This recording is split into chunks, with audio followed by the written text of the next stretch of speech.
तो हम एक नोट की तरह इसे बोल सकते हैं ये कि it is only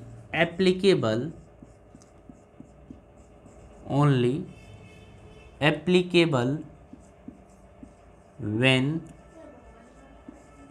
alpha is constant. जब अल्फा कांस्टेंट हो तो हम बोलेंगे कि इक्वेशन ऑफ मोशन तभी यूज़ कर सकते हैं जब अल्फा क्या हो, कांस्टेंट हो।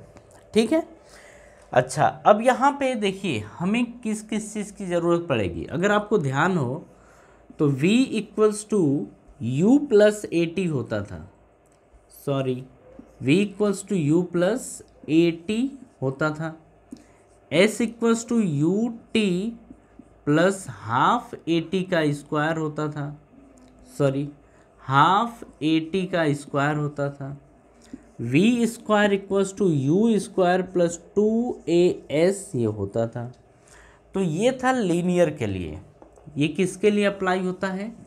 ये लीनियर इक्वेशन ऑफ मोशन का यूज़ करते हैं जब लीनियर पाथ पे कोई पार्टिकल मूव कर रहा होता है। ठीक है। तो इसको हम क्या बोलते हैं? इसको बोलते हैं कि linear path motion. Linear path motion के लिए ये एप्लीकेबल होता है। लेकिन अगर हम एंगुलर की बात करें तो v के प्लेस पे हम पुट करेंगे ओमेगा, u के प्लेस पे हम पुट करेंगे ओमेगा नॉट। ठीक है। a के प्लेस पे पुट करेंगे अपन अल्फा, t के प्लेस पे हम पुट करेंगे t, वही टाइम तो सही वही रहेगा। अब s के प्लेस पे हम पुट करेंगे थीटा। एक्चुअल में ये 4 ही डाटा होते हैं, 4 डाटा से ये 3 इक्वेशन बनाए जाते हैं। अगर हम इसकी बात करें तो ये हमारा होता है, इसको हम बोलते हैं इनिशियल एंगुलर वेलोसिटी, ये होता है। इसको हम बोलते हैं सॉरी ये हमारा होता है फाइनल। इसको हम क्या बोलेंगे? Final angular velocity. Omega naught को बोला जाता है इनिशियल एंगुलर वेलोसिटी। अल्फा जो होता है इसको बोलते हैं एंगुलर एक्सेलरेशन। जो टी होता है वो तो टाइम ही होता है। ये जो होता है आपका थीटा, इसको बोलते हैं एंगुलर डिस्प्लेसमेंट ये बोला जाता है। ठीक है। अब हम प्रूफ करेंगे यहाँ पे इक्वेशन ऑफ मोशन। अब हम देखेंगे कि इक्वेशन ऑफ मोशन किस तरीके से प्रूफ किया जाएगा और हम तीनों को प्रूफ करेंगे यहाँ पे। ठीक है। चलिए, तो सबसे पहले हम बात करेंगे फर्स्ट इक्वेशन ऑफ मोशन की इन रोटेशनल काइनेमेटिक्स। ठीक है। और हम रिलेट करेंगे लीनियर इक्वेशन ऑफ मोशन से, और हम देखेंगे कि क्या दोनों सिमिलर हैं या दोनों अलग अलग आते हैं।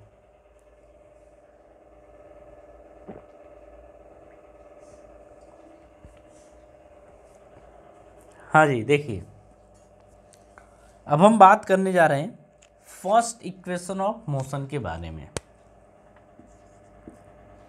तो हम बात करने जा रहे हैं फर्स्ट के बारे में। ठीक है।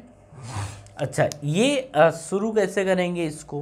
तो देखिए, इसको प्रूफ करने का एक तरीका है, हम उसी तरीके को फॉलो करते हैं। ठीक है। हमें पता है कि अल्फ़ा होता है D omega by D T, ये होता है। आप यहाँ से क्या करिए कि इसको यहाँ भेजिए, तो alpha D T is equals to आएगा डी ओमेगा।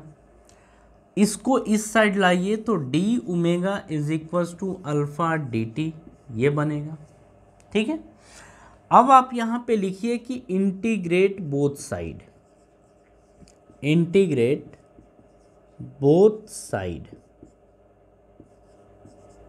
आपको ये लिखना है। ठीक है।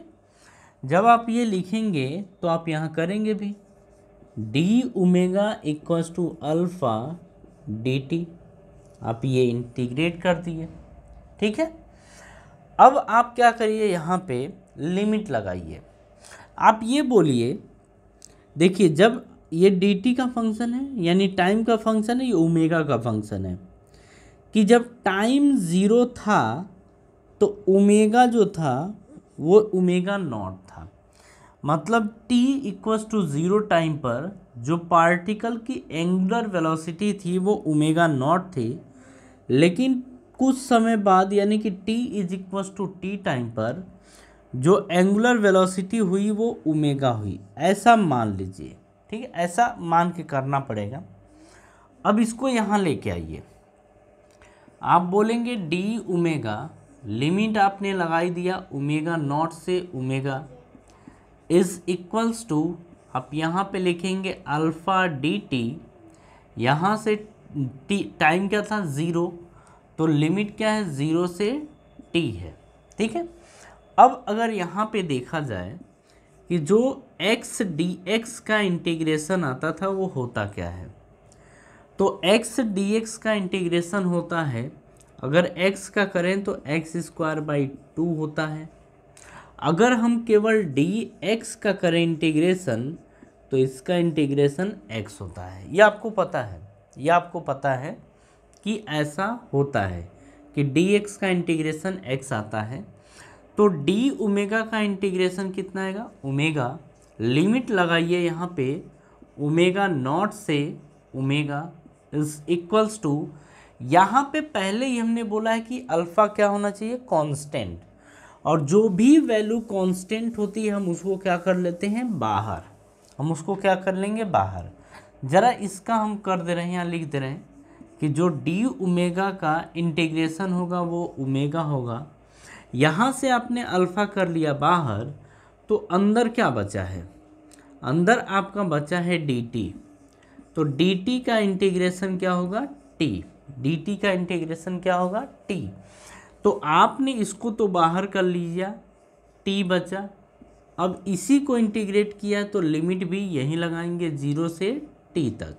ठीक है, लगाने का तरीका आपको पता है, upper limit minus lower limit, तो ओमेगा माइनस ओमेगा नॉट ये करेंगे, इज इक्वल्स टू ये बाहर अल्फ़ा रहेगा, पहले टी पुट करेंगे तो यहाँ पे टी माइनस टी के प्लेस पे क्या पुट करेंगे ज़ीरो, तो ये आ गया।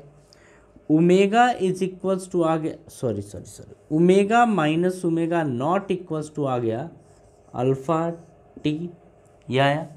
ओमेगा नॉट को इधर भेजिए, ओमेगा इज इक्वल्स टू आ जाएगा ओमेगा नॉट, ये माइनस इधर जाएगा तो प्लस, प्लस अल्फ़ा टी, ये आ गया।